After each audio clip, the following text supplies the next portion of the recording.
feel like it smells like alcohol. It smells like rubbing alcohol. All right. I feel safe. All the germs are gone. Hey, well, listen, go ahead on and tag and share. Let's get everybody into Wednesday Wake Up right here on 95.3 FM.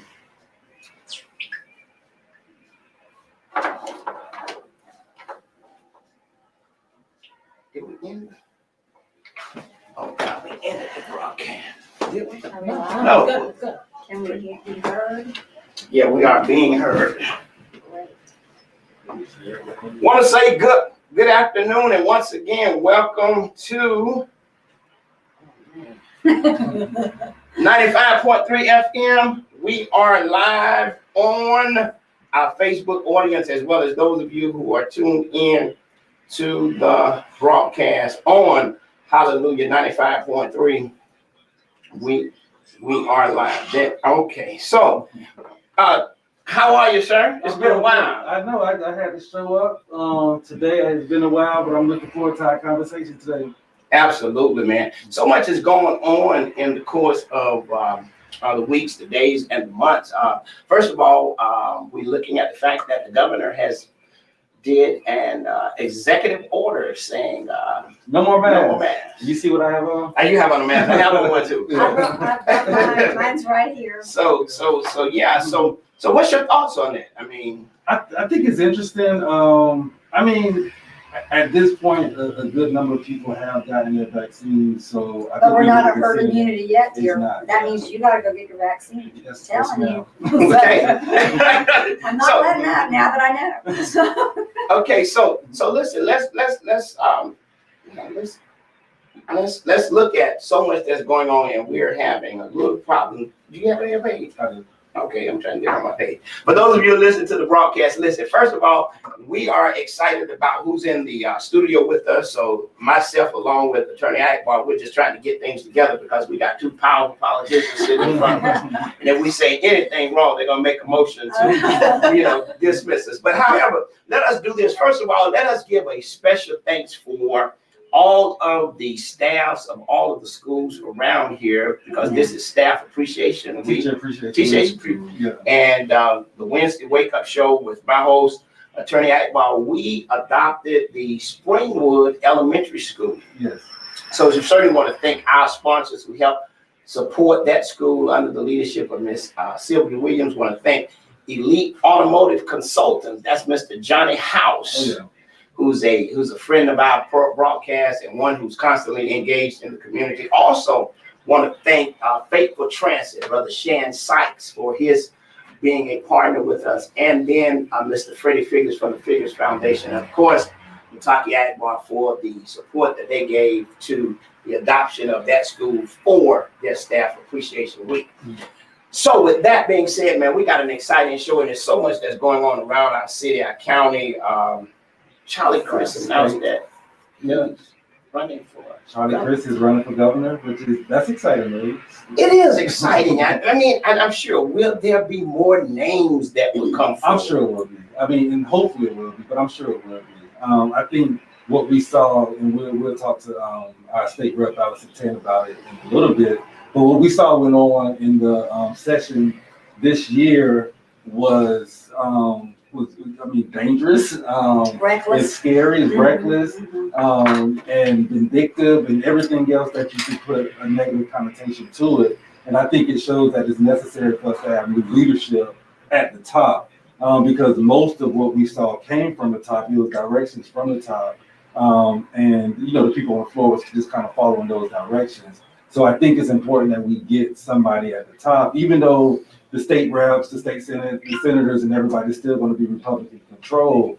But the extremism that we saw this session, I think, can kind of die down if we get better leadership. So, I mean, Charlie Crist is one of few. One of many. I think that we will see. Most people consider him maybe like the moderate governor, and depending on who you talk to, that might be what we need in the state. But whoever it is, I hope we get somebody new. Okay. Well, I'm sure in the days ahead, we're going to be talking to him along with some others who I think may be jumping into that race as well. But let's talk about the affairs of our city and our state. And I'm so excited to have two of our newly elected officials You're with us. newly elected, aren't we? Wow. Yeah, absolutely. Two powerful female voices that have joined us today. And would you like to take the honor of, to introduce either one of them would be my honor, but I'll give you the first honor. I can start with our city. Ms. Jack Porter is here with us today. She took the city by storm in the last election cycle with a lot of great ideas, a lot of new ideas, and has stuck to that promise. And one of the things that I'm very impressed with was that you ran your grassroots campaign, really touched the people during the campaign, and you're still doing it. You have your town halls, you're doing canvassing, so you stuck to your promise, you're sticking to your promise. So welcome to the show. Thank you so much. I'm happy to be here. Wow, well, thank you. And I have the pleasure of introducing this young lady who is just heartfelt. I mean, when it comes to her work, her heart, we already knew that at some point in some time, she would be on the floors of the Capitol and perhaps moving someday to Washington. We already know that. So with that being said, we know that she's a fighter for the people. She has the people in her heart and the heart of the people. So let's welcome State Representative Allison Tent from District 9. How are you? I am fine. I'm really happy to be here with real people. I just left, I was in an isolation chamber for 60 days, and I really missed the citizens of Tallahassee. It's great to be out and about with you all today. Welcome, great seeing you. You It's too. been a while. It's been too long. Yeah, and I've been watching the work that you've been doing on the floor, and you, as a freshman, got 3 bills passed? Yes. All right, that's amazing. Yeah, it was pretty unusual, and 2 of them were bills that I created at my kitchen table based on my life experience with my son Jeremy and your call to me about your parishioner who had a problem with her son. So these are things that just from life experience, and we passed both of those measures this year. And then of course I had the license plate bill to fund our state parks. So I did pass those 3 bills, and I did get some funding in for Leon County. Okay. And also I do think that I did ask for and work hard on getting funding for the Agency for Persons with Disabilities so more people can be served. So And the other 2 bills, you want to summarize those? Sure. Well, one of them, it requires the Agency for Persons with Disabilities to provide to every applicant, whether they're eligible for waitlist services or not, or mid-waiver services or not, or if they're on the wait list for services, to have a starting point and a roadmap to follow so that they can pursue existing state resources that can help them have a more independent life. Those are things like vocational rehabilitation, United Financial Services, all kinds of things that I put in state law for that. Right now, when you apply for APD, you only get information from them as to you're eligible for their help or you're not eligible for your help, or you're on the wait list, and that's all you get from them. So I'm trying to encourage them to be an agency for all people with disabilities, not just the ones that are eligible for what they can provide. Because when you have a child with a disability or a loved one with a disability, you're just going to Google Agency for Disability. You're not going to know but these are things that every family should know. And then the other bill is the one that I think is going to be transformative for families across Tallahassee, which is students with disabilities in our school districts now, starting the planning, the transition and workforce planning in middle school. Absolutely. And then getting them so that they start high school with a plan of action and appropriate education and job training so that they can then be more successful. And then teachers have to provide them with the same resources that I just mentioned there, and then also explain to these families that they have to defer their diplomas in order to get continuing education from 18 to 22. And that's where the kids fall off. That's when they're 18 and they graduate and they miss out on these services, that they get in trouble and get in jail. And that's where we're going to help transform some lives, I think. And that passed unanimously. So. Great job on those, and being willing to step up and really, like you said, bring your ideas, bring your life experiences, and that's why we voted for you. Absolutely. Thank you. Absolutely. So Jack, what are some priorities of the city? What's going on with the city right now? We're really dealing with just back to basics. I mean, trying to restore our economy, confront COVID, the impact that it's had on everyone, our businesses, our residents, our homeowners, our renters. Definitely, you're seeing a lot of concern about our homeless population, about affordable housing. So really just getting back to the basics, like I said. Some exciting stuff I think is gonna be, might not be exciting to everyone, but updating our comprehensive plan, our land use and our mobility portions of that, that's really the kind of invisible thing that government does that has such a tremendous impact on people's lives, especially on our underserved communities who've really been neglected in the past. And so I'm looking forward to the plans that we have in store for those communities and that kind of engagement. Okay, great. Well, one of the things that I want to ask both of you all, moving into the role of advocating and working as an elected officer, what has been some of your challenges as a freshman moving in, and probably your challenges as well as a commissioner? My challenges might be a little bit different from Jack's because in the session, during the legislative session that just finished on Friday, nobody was allowed in the building. So the only contact I had with anybody was via phone or email or Facebook or, something social media wise, but like literally I hung on the word of every email that I got that really informed my views and how to vote. It really meant a lot to me. And it was, and the thing that was so frustrating is that, and I was talking to some friends about this, is that in the past, when you had everybody in the building, you'd see somebody who like, maybe you don't have the bill in front of you right now, but you will, that can bring you up to speed on it. It's almost as if at every juncture, it was a brand new landscape. Members had not heard about things until it came to the floor. You had to really rely on your colleagues, and it was really, really tough. I did feel like I was in an isolation chamber to some extent, Wow. So that's different from her challenges, I'm sure, Jack. Yeah, luckily, we didn't really have that going on at the city, though we're still doing a lot of meetings remotely and, with staff, we're not at full occupancy. So you do kind of feel like you miss just those casual interactions with people, running into them in the hallways or the elevators.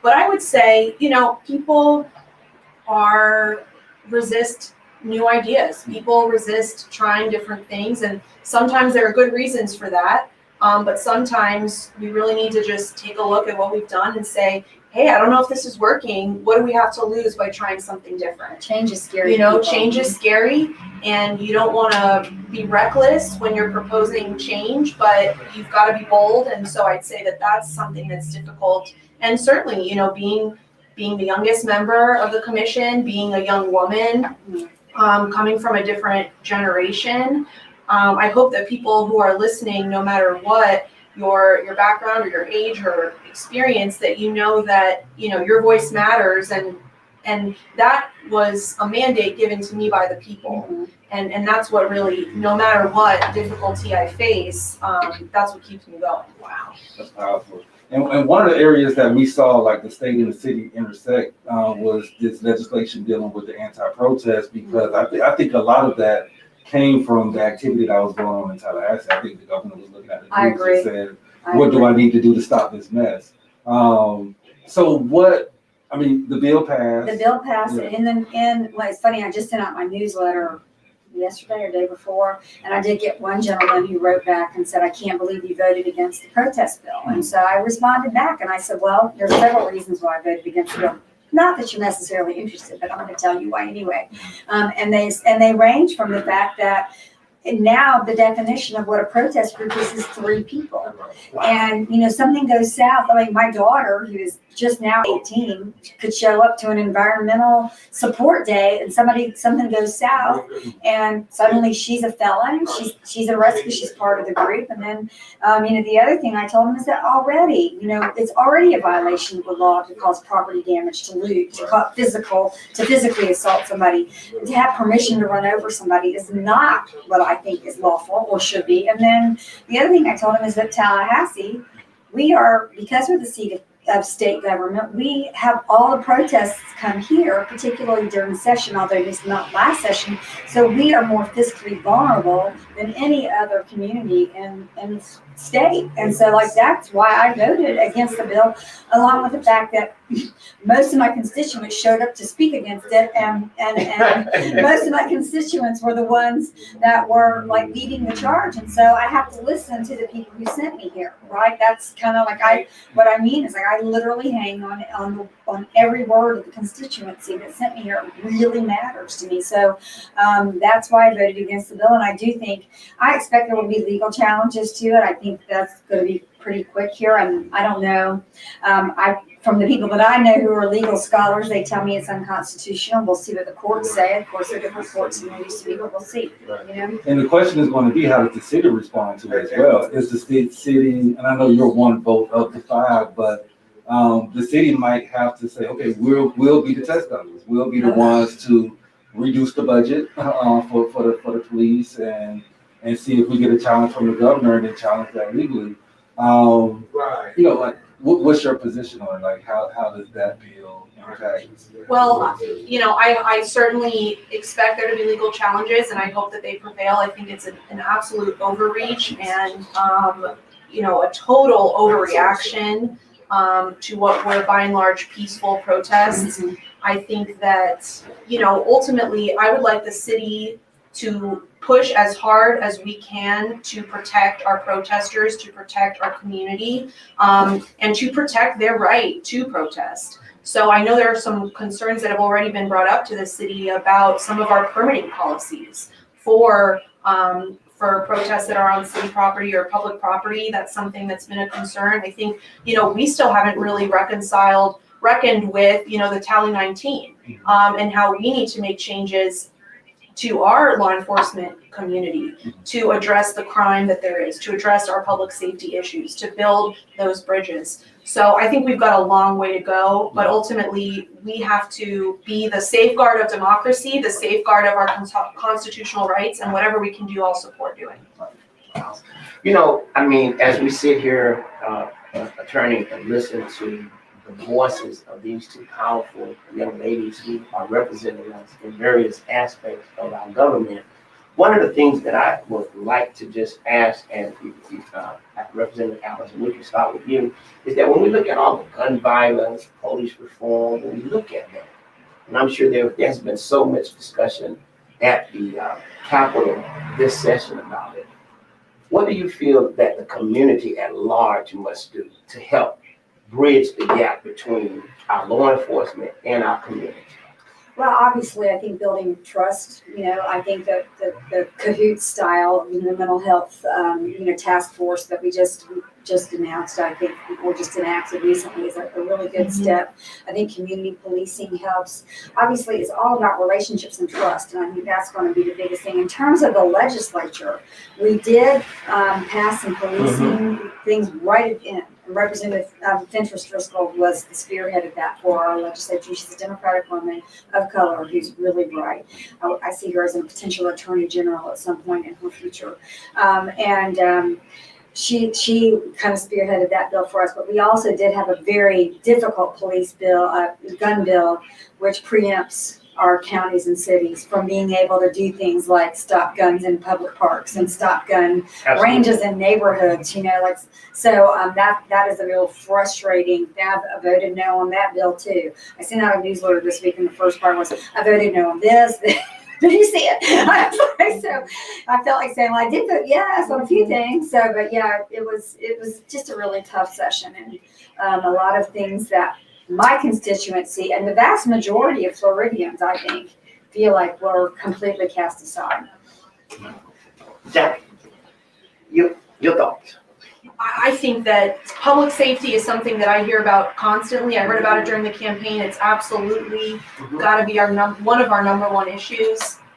I think that, and this is a conversation that I've had with our police officers, and I think they agree that, you know, policing does not reduce crime. We know that crime is a function of poverty, of alienation, of all kinds of things that we need to address. Police, I think, do their best role when they are investigating crime, when they're responding to crime, but they are not social workers, and they don't want to be social workers. They're not providing housing. They're not providing mental health services, and that is not their role. And so I think the city and the state need to pick up where we have failed our communities for decades, to make those investments that we know will reduce crime and keep our communities safe and result in also a thriving economy. I mean, when you see it, the correlation between crime and failing businesses, crime and neglect, it's all there. We know what we need to do. We just haven't done it yet. And that's the thing, like, as far as, like, we're seeing an uptick in gun violence here in the city. And, at the same time, we're hearing about the police reform and everything. And I think it's what Pastor James is getting at.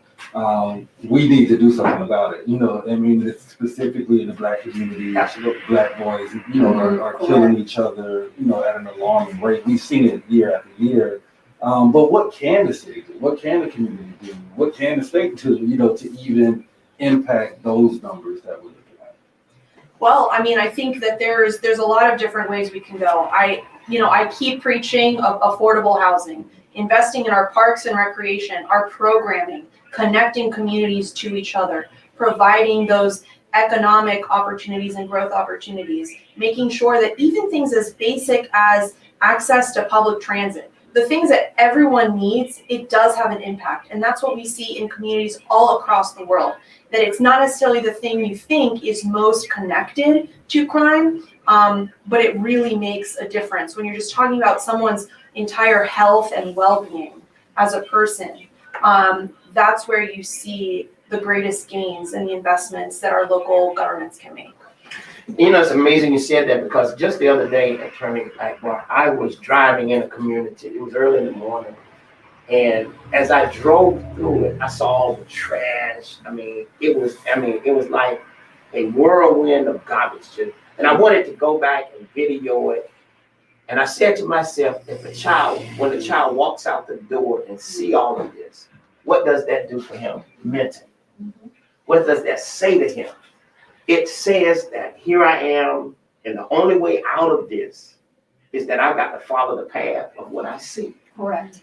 And so I think we got some real serious issues, and I really want to say to the both of you all, since you're here today, that we really applaud your voices, because these are tough times. And dealing with what we've seen during this pandemic and trying to legislate and trying to help strengthen communities and bridge gap has been even tougher. I think that's exacerbated just about everything. Absolutely. So, and I do think that is probably, I think we're going to start, but it's going to take longer than we think to, get back to where we were. But to your point, I was thinking about how vital it is that your work, reclaim the land and also the peacemakers. I think that work and providing those role models of a different way, I think that matters a lot. And I think to the point of affordable housing, one of the things that we know is that really having a roof over your head is the stabilizing point for so much of everything else, right? You know where you're going to go to school, and you know where the roof over your head is, and then everything else kind of kicks in. And so that is a very key point. And I think that Jack has done a great job of raising the alarm on that issue since the minute she got in office, if not before. And of course, that is something that I'm going to be very, very focused on in the legislature. Like, you may have heard what they did with affordable housing this session. It was just, another cut. But I'm going to keep fighting to get those dollars back. So, but they're critical to the health and well-being of your psyche, and the children's psyche, and the security that a family unit, whatever your family unit looks like. For those of you who are tuned into the broadcast today, we are talking with State Representative Allison Tant and City Commissioner Jack Porter. So listen, go ahead on, tag, share, go ahead on, get your friends in, because this is a conversation that talks about the affairs that we're facing when it comes to our city and comes to our state. Two leading voices in our elected positions, and we're delighted to have them. All right, back to you, Mr. Akbar. I just wanted to stay on affordable housing, because I think that goes towards like development, redevelopment, especially in our blighted communities as well. Correct. So did y'all see that on the state level as far as like investment in those communities or in any direction? And what do you see in the city as far as redevelopment and focusing on those areas that's being kind of neglected? Well, the state, actually, what we did this year with affordable housing was cut the budget from, they restructured the budget is how they like to phrase it. I say it as a cut, they call it restructure. So they took the funding that had historically been they are for affordable housing projects, building the bricks and sticks, right? Not the services that go on in there, but the bricks and sticks. And they scaled it back from $423 million to $200 million. So what they did in doing that, though, was what they said is that, well, really, they usually, after all the vetoes, after all of this and all of that, and all the funding asks year after year, they get less than that on an annual basis. So they're making it recurring, so they don't have to start from zero every year, which they've been doing every year. And then the other thing that they did is make that the floor, so that they can go up from there. So that's going to be supposedly, as long as the market is this good, because I asked that on the floor, they'll always start with 200, which is still far below what we need. Now, having said that, what they're going to do is make the allocations to the counties, and then the counties will spend it on what they need. And so it's going to be interesting to see how it all shakes out, because as you know, Independence Landing, which is my passion project, which is for a place for people with developmental disabilities, we're going to still be okay, but I don't know that the state's going to have the funding to do any more of that, which is a shame, because we need more projects like that for vulnerable populations, not less. Right. I mean, I think on the city side, one thing I want to be clear about, and I think it applies to the state as well, is we're not dealing with a problem with a lack of resources. We're dealing with a problem of priorities. Lack of will. And a lack of will, and a lack of courage, and a lack of empathy and concern for the people who really need our support. So I don't see any way that I don't believe in just throwing money at a problem, but we're not going to get to where we need to be unless we make a serious financial commitment to affordable housing, to our planning practices, the way we support existing homeowners who want to make some renovations, who want to upkeep their properties, the way that we, with our zoning, with all that kind of stuff, with our CRA. It's a lot cheaper to preserve affordable housing than it is to build new affordable housing. We also have an issue with that, with gentrification, with losing your sense of community when we come in. So I think that's an issue, and we've got to move away from subsidizing these big developments, encouraging urban sprawl. That is not the right direction, and unfortunately, I think that's where we have gone for the past several years, and I hope that we're going to get back on track. I see. And one of the things, and all of that is connected to the homelessness issue as well, because when having conversations about homelessness, everybody just assumes find them a shelter, and then that kills the homelessness. But it is the affordable housing. It is even the barriers for people to rent.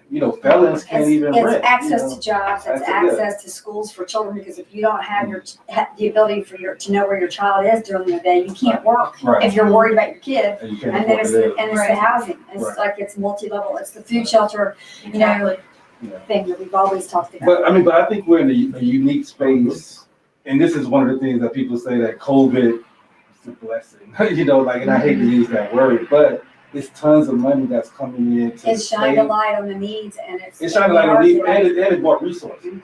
So with these resources, I know the city is going to see a lot more money. They've already seen some. How can we make sure that money is directed to where it needs to go? And also on the state level, how can we make sure that money is directed, advocate to make sure that money is directed to where it needs to go? Need somebody like Jack, watching it, like me, making sure, and so to that end, I think the way that, at least I don't know how the Biden bucks are going, but the CARES money was going first to the county, then to the city, because, that was the flow. State, county, city. And so I don't know if that's still the way. I think with this latest round of support, we're getting about $100 million between the city and the county, and there will be an appropriations that goes directly to the city. And that's something that we're going to have to be really careful about how we spend that money. And, some people wouldn't even believe it. It wasn't until recently that I had to ask for a line item